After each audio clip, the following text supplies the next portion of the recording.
personally think there is a lot of issues, Your Excellency. The MCAs have said BBI is not acceptable unless they also become ministers in the county governments, the way the MPs want to become ministers. The speakers of the county assemblies have also raised issues and have a memorandum they have forwarded to the BBI team.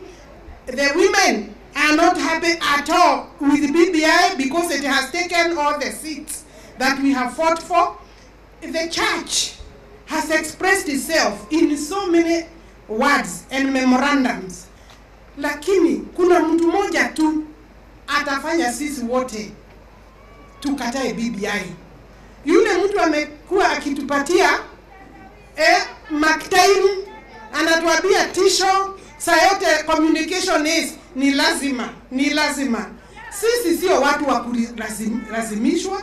Your Excellency, just find a way of telling His Excellency that kama BBI will be sold and marketed by the Right Honorable Raila Odinga in the manner in which he's delivering his message, in the manner in which he's giving ultimatums, from tsunami, from nobody can stop reggae, from you must board the train. We will not board the train if the plight of farmers, majani chai, if the plight of coffee farmers, if the plight of borders, if the language does not change. Your Excellency, even in marketing, you need somebody with the PR, Bwana.